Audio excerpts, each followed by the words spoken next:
Hello, everyone. Welcome back to the latest episode of the Digital Adoption Show, where we host startup minds from L&D, HR, and tech to explore what's next in the future of work and technology. I'm your host, Sanskriti, Digital Adoption Strategist at Whatfix, and today we are picking one of the hottest topics in the learning space, the death of traditional L&D, what 2025 holds for learning and development. To continue our discussions, we have a very special guest today, and I'm pleased to welcome Rita. Rita is a seasoned L&D leader with 2 decades of global experience. She specializes in designing digital learning ecosystems, implementing data-driven solutions, and aligning learning with business goals. Rita has worked across diverse industries, including nonprofit, finance, oil and gas, and has lived and worked in the Europe, Middle East, Africa, and beyond. She holds a Master of Education from the University of Toronto and several certifications, including Prosky Change Management. Rita, welcome to the show. I couldn't be more excited. I'm so happy to meet you. I'm thoroughly excited to be here with you today as well. Thank you for having me. Lovely to meet you as well. And Rita, before we dive in, why don't you tell our audience about your journey, how it all started, and where are you today? Our audience love hearing these stories firsthand, and we would love to gather some insights and understand your experience so far. Okay. Your introduction was really warm and welcoming. So let me go back to a little bit to the beginning. My first job, I actually am a computer programmer by trade. I did it only a couple of years, but in the job, my first job, part of it was teaching employees how to access tools and technology and use it in their day-to-day job. And honestly, that was the fun or the most exciting to it in my job. And I did that for a few years. And then one day I woke up and I realized, oh, this is great, but I didn't want to be in one company for my entire career. I was much younger then. So I made the conscious decision to leave and I went to another company. Wouldn't you know it, a year and a half in, the company went bankrupt. And my circular friends, some were saying, this is great. You've got doors opening now to you. And then others just saying, geez, aren't you regretting leaving? And I thought I could look at it either way. And I decided to take the first approach. This is opening opportunities for me. It wasn't long, a couple of weeks in, and I submitted an application to a financial institution. And within hours, I got a call back for an interview. The interview was the next day. And I'm thinking, this is easy, isn't it? I went into the interview and it never happens. These kind of things only happen in the movies. But I was actually offered the job in the interview. And it was to help them with the computer-based training, because at that point they were introducing it into the financial institution. And because of my technical background, little did I know it wasn't for the training side. But when I went in there, I saw how they were training and I was completely blown away. It was so organized and methodical and professional and thinking, wow, I thought I was a trainer and here I don't even compare to this group. So it was a 5 month contract, which ended up being 5+ years for me. And in that 5 years, I took advantage of this gift and I went back to school. I got my degree and so on. And then I honed my skills in the 5 areas of learning and development here: needs assessment, instructional design, facilitation, supporting transfer of knowledge, and evaluation. And once that 5 years was up, I then went on about 15 years of contracts. And I took jobs in all areas, which has really honed my skills in L&D holistically. And I think that's where I am today with what you've introduced me. It's allowed me to, I went across the globe, gaining experience, gaining local and international experience. And here I am today. Happy to be speaking with you. Lovely. That is a wonderful introduction, I must say. And as you rightly mentioned, that if one door closes, the other opens up, and it has opened so many great avenues for you in the learning and development space. And we are so glad that we're speaking with you today. And I would love to hear anecdotes as well in our further conversations today as well, Rita. So to keep things fun, we have a quick rapid fire segment for you that we call the triple strike. Are you ready? Triple strike, pun Yeah, intended. interesting. I've never done this before, so let's do it. So, number one, if you could trade jobs with anyone in the world for a day, who would it be and why? I was thinking about this question and wanted to go back and find somebody that there's so many great people in our history. And actually, I wear a pendant from Greece with Alexander the Great. And I thought about him and I said, because he was known for military leadership, and a lot of military schools here in Canada and US use his methodology in teaching. But then I thought, I'm not a military person. So let me go with somebody that I can relate with in this century. And I picked Warren Buffett. Warren Buffett, the philanthropy. I'm curious to know what a day in the life of Warren is like. And I would love to see how he makes decisions, who his circle of intellectual friends are, and what keeps him going, because he's working his 90s and it's so inspiring to know what he's doing. So he would be the person I would like to trade jobs for a day. Definitely. I think that's a very good answer because philanthropy is something that requires a lot of connections and it requires a lot of faith and trust in the things that you're doing in for the community, for the people that you're Yes. serving. So I would also like to venture into that one day if I have a chance. Moving on, let's say if you could travel back to time to witness any historical event, which one would and why? Yeah. It's a great question, but it makes you pause for a moment because you live your life and you experience events unfolding. I'm going to go with the after World War II and I guess, the formation of the United Nations. It was formed so that we wouldn't have another war. And I think the premise of it is so inspiring for me, anyways. And what I really like about it too, it also instilled in us our humanitarian efforts and reducing poverty on a global scale, and also the environment, which we're very much into it with today. And it keeps us, honest about upholding international law. And I like the whole premise of it. And because to me, there's a direct link to it when it comes to learning and development. When we talk about universal rights and freedom and all the things that we enjoy from a democratic society. So I really like the concept of it. And I'm going to go with the UN, the formation of the UN. Perfect. Even when the UN formed, there were so many rights that came into play and right to freedom, everything that we have today is because of the entity that formed years and years ago. Lovely to share that as well. And lastly, Rita, if you could be a trainer to any famous celebrity, live or dead, who would it be and what kind of training will you give them? Apart from the learn in teaching. Yeah. This was a no-brainer. This is absolutely a no-brainer for me because if my friends and family know me, they'll automatically Bob Marley. Tell me you know Marley. Okay. A little bit. Okay. And I would teach him about self-care and wellness because Bob died. I speak like I know him and don't know him. He died at 36, very young, and he was diagnosed with cancer, a rare form of skin cancer. But it was 4 years I was diagnosed, and I feel like if he had this in his heart, self-care and wellness, we could have probably, it could have been, his death could have been prevented. His life could have been prolonged and quite possibly still be with us today. There would be Bob Marley and giving him a course on self-care and wellness. Why not? Definitely a regime that everybody is following, and self care is something that one should include in their day to day activities, like it's a part of the day and part of their being. But Rita, lovely to hear these answers from you. Give me a little bit of insight as to your personality. And now, moving on, we would like to discuss the other questions that we would want to do this podcast about. When we talk about the death of traditional learning and development, what elements of traditional learning and development you believe that are no longer relevant? Or why do you think these methods are failing in today's world or would no longer be obsolete? Mhm. Hands down, the very first one we all know this because it's been a hot topic and coming out of the pandemic. It's the one size fits all training. That's the first one. And the second one is having fully in classroom training, 100% in classroom training. Let me explain then a little bit more. When we talk about the one size fits all, back in the day, this is what it was like for us. We would put out a training and we would expect everyone to take time out of their jobs and come into the training, whether it's a day, half day, 1 week, 2 weeks. I know the job I mentioned in my intro, that training, the induction training was 8 weeks. Can you imagine the duration of that face to face? So that kind of training is absolutely gone. We need to now focus on learner experience because that's what you're asking for. They want customization. And I believe organizations need to offer flexibility and choices for them so that we can meet their needs. And because if we're not meeting their need, they will go elsewhere to find it.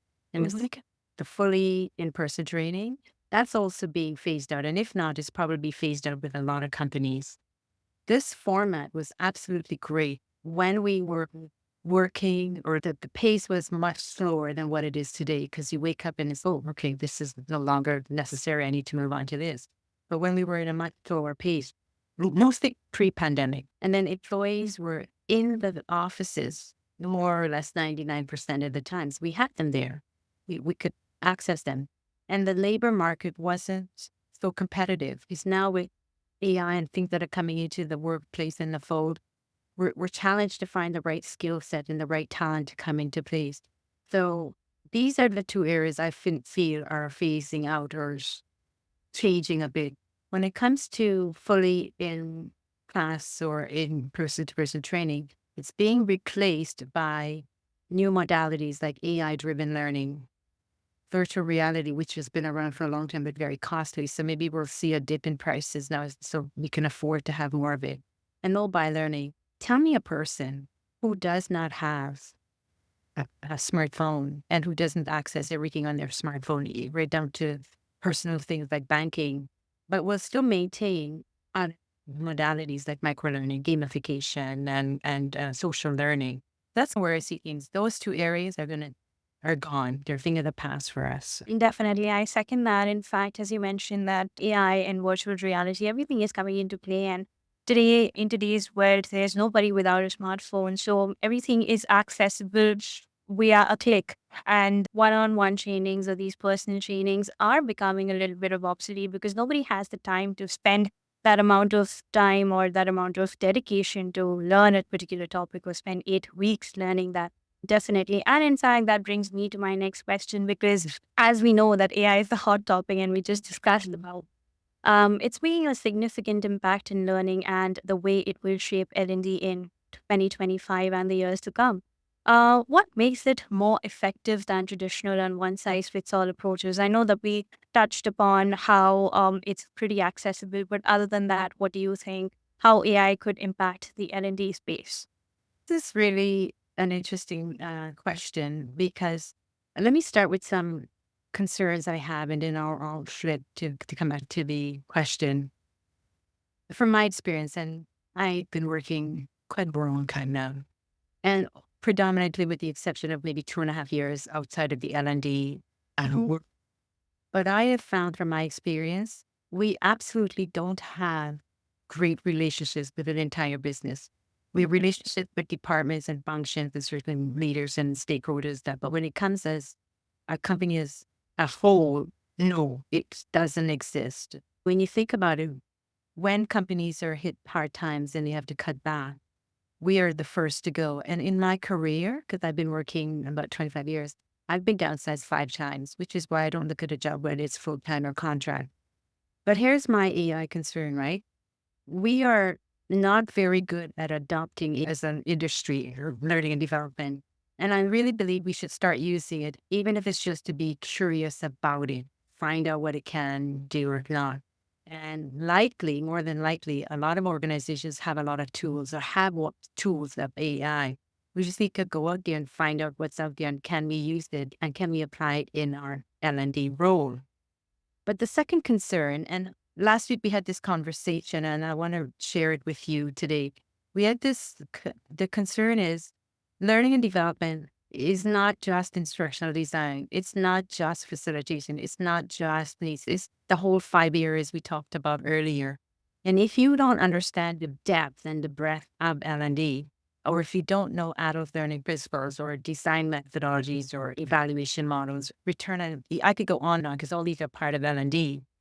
It's not going to serve you with AI, because when you prompt engineer something into AI and it comes back to you, you have to be able to critique it, analyze it, and make sure that aligns with learning and development as a vocation. Now, businesses are probably going to say, because if we can't do this, we can't course correct it, businesses are going to come back and say, why do I need L&D if AI can do this? It's gaining efficiency in content development, just about everything you're doing. And this is where we need to flip the card and let them know that it's a tool to be used in conjunction, but we are the mastermind of L&D, not AI. and it's not there yet. There's some lessons we discussed last week, and I'm going to share that with you. It's just three. Don't worry. So the first, you want to when you're using AI, you want to start with a real life problem. What exactly are we trying to solve? Is it retention of employees or productivity? What exactly do we want to solve? And use that as a starting point. The second thing is know what good learning looks like. You have to understand all the methodologies because we don't design learning because it's a nice thing to do. We design it with structure, with methods, with models, with all of that metric, everything there. So know what good learning looks like and know how to people learn and how they are engaged and keep that going. And the third aspect is use it for augmentation, not for automation, because it's not here to replace us. It's good for tasks, but it's not good for job. And the two really need to work together for it to work. With that, you need some people in L&D to understand AI or to start understanding it and maximizing it in the role. Very rightly said. In fact, anything that works in conjunction is something that is beneficial in the longer run. And as you mentioned, that L&D would require some sort of artificial intelligence and vice versa, so that have a holistic package moving forward for the generations to come. But AI can be used for everything, course plan, learning activities, quizzes, storyboarding, everything that you are doing right now. And it speeds up the process because you drop it in, within minutes it comes back. But one of the things I saw last week was a company actually created a sandbox to teach people skills, new skills. And I was like, oh my goodness, this is incredible. And the last thing with AI, because it's so fast and it's so incredibly future forward, use it for data manipulation. Look at it from what trends are we seeing with our people? What observations are we making? Are we tracking and analyzing KPIs? Look at use it for those kind of things. And that's what we should be looking at it, looking to the use of it for L&D. Definitely. In fact, that will only and only enhance the processes that have been going on. And since we were talking about unified solutions and how to manage everything properly, so of late we've seen a push towards unified learning platforms that promises integration. And these are a combination of learning, performance monitoring, and consulting. But do you think that these consolidated solutions would lead to better learning in the future or would lead to better learning outcomes? Or are we simply using these tools in our day to day lives without addressing the deeper learning needs or deeper learning concerns? It's a really good question. And I think when it comes to platforms, I'm going to refer to it in a Likert scale where you have 1, 2, 3, 4, 5, and you select. So if you're using platforms for engagement metrics, things like how many people attended, completed the courses or viewed it, but didn't, or started, didn't complete. If you're using it for that, no, not going to serve the purpose. If you're using it for efficiency focus, are we saving time and money with this training? It's still not enough. If you're using it for perceived value, we've done training, so we've done our jobs, and this is great. That's not going to work either. So what we need to do is move away from those basics and shift into like performance. What is the time frame to get people to competency post training using platforms, of course? And what is the speed to adoption once they've done training?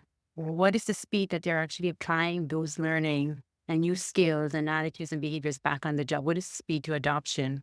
The KPIs, are we measuring it and things like that? We need to understand the data from the platforms to see if we're increasing KPIs, ability, whether it's lateral or upwards. We want to see if people are staying because retention is becoming a huge issue for everyone. We want to figure out, are we really addressing those future needs for deeper learning? So I think the platform can serve the needs, but we have to drive it then. We have to go from that basic simple and move to bringing it to the business goals and addressing those aspects. Otherwise, it's not going to serve the purpose. Understood. Definitely. With that question, we move on to L&D practices and skills that are important for people, given your vast experience, almost 25 years. Just wanted to understand from you, what skills do you think would be critical for future workforce, and how should L&D depart to cultivate those skills by 2025 and beyond the years? What skills? We're going to put it into 3 buckets. The first one is clearly we've got digital and technical skills. That's where we are right now. Everything is in that frame. And the second one is the human, or some people refer to it as power skills. This is what we used to call soft skills before, but then everyone would say, what's soft about it? They're very difficult skills, critical thinking, collaboration, problem solving. Those are not soft skills. Those are hard to do, creativity. And the last category is the other category. So what we place into this bucket is things like growth mindset, as opposed to a fixed mindset. Being curious, because if you're curious, you want to learn, you want to figure things out. That's the whole point. And curiosity ultimately sometimes leads to innovation as well. We also want generational shift skills in that arena, because we are working now with, I can say in Canada, at least 5, 6 generations in the workplace, from traditionalists to baby boomer to now we have the alpha gen, which is, I'm like, I learn something every day type of thing. So that is key. And then leadership, right? L&D in a soft way is leadership, because we're seeking out to improve people and ultimately impacting the business, because we have training to drive business. One of the things with learning and development, we can't rely on the skills of the past. Because when we look at trends coming up for 2025, it's still going to be personalized learning, adaptive learning. It's still going to be that. And that's been around for a while. I know my last company, we were using it for a couple of years, but it's now becoming more and more prominent. We also want skills in diversity, equity, inclusion, and belonging. But inclusion is key, because if somebody is not included, because now we have to be respectful and mindful of people's beliefs and what they likes and dislikes and religion, and so much comes into the fold, because work is like an extension of your life. And then data, we can't leave data out. Then the human skills for L&D, we need to develop those skills and we need to utilize them in everything we do. And lastly, it's the business impact, like what's driving the organizational goals. We have to understand that. And once we can develop these skills, I think it will help move us from a tactical place to a strategic place. I feel like L&D is still not strategically positioned. This is why we still get cut, or we still are considered a nice to have. But in reality, we are necessary. And I believe for us to stay relevant, L&D in 2025, we need to cultivate these skills, especially looking at the trends. And that's what's going to help us promote a learning mindset. For sure. In fact, these insights would be really helpful for the upcoming L&D leaders who are trying to make their path into this particular domain. And it would be very insightful for them as well to learn what kind of skills are absolutely necessary to have or to include in their learning goals when they are trying to reach out to these particular mindset. Now, Rita, since we talked about new technologies, we talked about incoming, etc. As new technologies are emerging, the L&D space is also rapidly evolving, and there's an ongoing need to address the skill gaps in the workforce. How do you see tools like digital adoption platforms, simulation softwares, etc., and other emerging technology helping to close these gaps and improve employee development? I want to say, like, a few years ago, I actually saw demos, not one, not two, but demos. Whatfix's digital freedom. I did, and I was intrigued by it, and I actually reached out because it was like, this is incredible. It's my job, and I can have step-by-step instructions to complete my task without leaving my job. And my fingertips, 1 or 2 clicks, and it was like fascinating. But it really mirrors, or what we talk about in the flow of work and for designing for the moment of need. I think those were the two features that I absolutely love. But then I learned it could also be a digital ROI, can help calculate that digital ROI. And I was like, oh my goodness, can it get any sweeter? It's the perfect tool. Unfortunately, I am not up on that platform, but simulations I've used, and I totally love it. I think these are the representation of true digitalization and true future of work strategies and implementations. I think by analyzing user adoption, and simulations can help it close employee gaps, because If I'm in my job and I'm looking for something to do and I can't remember how to do it and it's not there, the method or the steps and so on, that is a gap. So we can easily plug that gap. And I can see that happening very easy. And you push it out and it really goes out to everyone in the organization. I also think it helps. This is the one tool that can truly align training with business objectives. I honestly believe that. And the last thing is it will give us unbiased data for decision making. Data is not going to lie.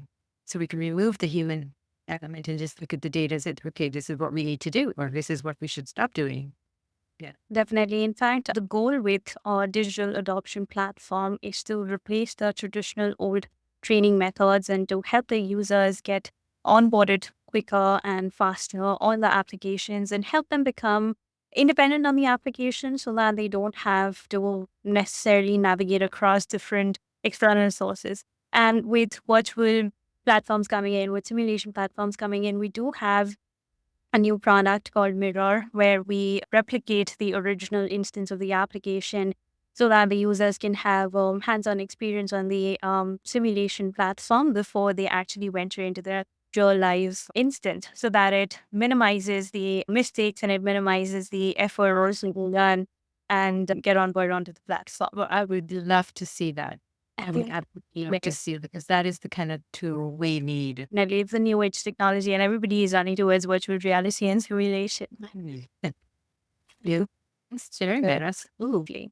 Lovely. And since we have been talking about ROI this entire time and how important it is to actually measure the benefits or the impact of any new solution or any new strategies that we are implementing or deploying. With N&D, the challenge often lies in measuring the ROI. That with the advancements coming in the N&D tools by 2025 or years beyond, it will finally show a measurable business impact, or ROI will still be a distant goal. I'm going to share something with you and kind of get to the question. Last week, I mentioned I was in Kuwait speaking at a conference, and one of the presenters was talking specifically about ROI, and he was in with them with Slido too. And he asked the question towards the end, are you ready for ROI? And more than 70% said no. And then the next follow-up question was why? And they said, it's too much time. But you should mention about the digital adoption platform. I think that's what they need. Something like that. So it's not as lengthy as we think it was. I think it is. Because I know back in the day, we were never asked to calculate return on investment. It was just not a thing for L&D. And which is why we are so fearful of data and using and working with data. So it is necessary because now executives need to see this information because they need to understand why we are training and what are the benefits and what are the impact.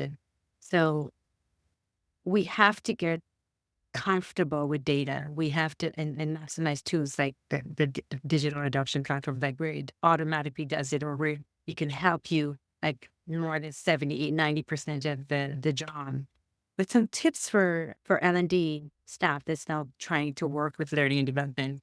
Really, organizations, it's a way of measuring the organization's investment by comparing the returns to its cost. Most of us use Kirkpatrick 4 levels of evaluation: the reaction, the learning, the application, and the impact. And Jack Phillips developed a model which builds on Kirkpatrick, and it's on a 5th level, calculating the return on investment. And he has simplified the formula. You take the net benefits and you subtract the cost and then you multiply by 100. So it sounds easy in principle, but yes, it could be daunting when you start, but it's not. So the thing is, capture the data, analyze the data, then you're going to convert the data to money. Okay, it's all numbers, like in business then. So you capture the data cost and you calculate the return on investment. Doesn't sound too complicated, does it? And if you've the DAPs and AI helping you, like, is it not easy here to do? Number game has to be really strong while talking about ROI. And that brings me to the last question of today's discussion. What tips would you have for L&D teams to stay relevant and avoid becoming outdated? Say that we have to develop a growth mindset because a lot of us do one thing, whether it's instructional design, whether it's facilitation. I would like us to become more rounded, especially with AI. I think we need to embrace AI because it's going to revolutionize our industry. We can use it to develop future forward leadership, employees, and ourselves. We have to include ourselves in that mix. We too need development or need to learn new skills or need to grow in our role. AI is the digital component and we are the people component. And I think that's what's gauging the transformation side. But those are the tips I think I'll share with you, right? Today, as we are next January could be different. The amalgamation has to be perfect between the AI technology and human, and that's what makes it a very holistic approach as well.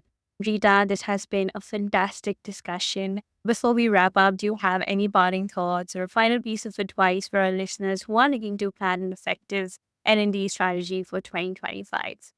I'll come back to we've heard of growth mindset, digital mindset, learning mindset, performance mindset, technology mindset. Now, let's develop a disruptive mindset because these are going to be moving very quickly and changing even more. So, would be my final thoughts. Fantastic. Fantastic. Thank you so much for sharing your insights. It has been a wonderful discussion. We got to learn so much about different LNG strategies and how people could implement it in their plans. And to all our listeners, stay tuned for more episodes like this one, where we dive into the latest trends in L&D, HR, and technology with thought leaders like Rita. You can catch us on all major platforms, including Spotify, Apple Podcasts, and YouTube. And don't forget to like, share, and subscribe. I'm your host, Samskriti, signing off. See you next time.